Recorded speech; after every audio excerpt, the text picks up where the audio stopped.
Tips on how to approach feedback. Effectively communicating feedback to someone is as important as it sounds, but it only accounts for half of the way. The other half lies with an effective receiving of feedback. No matter what your job position or hierarchy is, chances are that you may receive feedback from your superiors, collaborators, or colleagues. All too often in workplaces, there is a tendency to focus on those who deliver feedback and how their communication can be improved. This is certainly key, and all the multiple aspects of feedback quality need to be mastered. Yet, learning how to receive feedback is just as important. Here are 3 tips. First, if you receive feedback you disagree with, resist the tendency to counter-argue right away. This would immediately put you in a defensive mode, and the person giving you feedback would feel that you antagonize. As a result, they would probably take on a more rigid stance, and both of you would enter a vicious circle where each of you is more concerned with defending your own position than effectively communicating your point of view. As you also experience when you are on the other side, it's not always easy to find the right words when giving feedback. Therefore, let the person express herself and wait until she's got the chance to articulate well what she wants to say. Starting an argument over poorly chosen words would bring you both further away from the goal of exchanging valuable information to grow and improve at work. Second, ask clarification questions to check your understanding. This means truly remaining open to embrace what the person may have meant, instead of looking for ways to confirm your preconceived ideas. Research in organizational behavior showed that everyone tends to make attributions about the reasons why others have given them certain feedback. Especially, people engage in trying to explain the reasons why they have received negative feedback because this is never easy to accept. However, what people believe to be the reason for those communications is a strong determinant of how much is learned from feedback and, even, of whether people are motivated at all to learn from the feedback. A study found that when people assumed that the negative feedback was given with a true concern for performance and the goal of improving the person and the overall organization, they were more motivated and learnt more from it.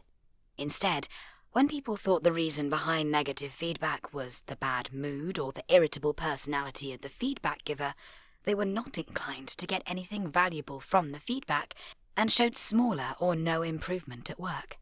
As you can see, even when we are the feedback recipients, we are anything but passive. On the contrary, we can twist the potential value of the feedback, regardless of its content, simply with our own interpretation of the underlying reasons behind it. Hence, becoming aware of your own beliefs of the reasons behind feedback, especially a negative one, can help you learn more and improve. Third, the golden rule for decreasing the discomfort generated by any situation is to get more familiar with that situation. Hence, the more you feel uneasy at receiving feedback, the more you should seek it. Research reports that the situations in which people tend to seek more feedback and benefit most from it are when they feel uncertain, when they face difficulties in fulfilling their role, and when researching their goals at work requires skill or self-development. In all these occasions, reach out to someone you trust, internal or external to your organization, and ask for a conversation on how they see the matter at hand, how they would act, how they see you in that situation, etc. Although such an approach does not come naturally to all individuals, you could lean toward it by increasing your instrumental motives for seeking feedback, which is precisely the need to receive valuable information to adapt to the environment, improve, and achieve your goals. In parallel, you could try to decrease the opposing forces that pull you away from the feedback, and specifically the so-called image defense motives, the tendency to avoid seeking feedback to safeguard your social image, since feedback seeking is sometimes, and wrongly, seen as signaling incompetence or insecurity, and ego defense motives, the tendency to avoid seeking feedback to protect yourself and not being hurt. To sum up, 3 simple steps can help you progress and make the most out of the feedback you receive. 1. Listening carefully, avoiding counter-arguments and defensive attitudes.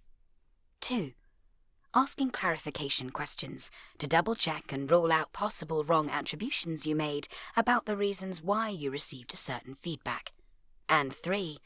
Getting more exposed to feedback by actively seeking it in different situations.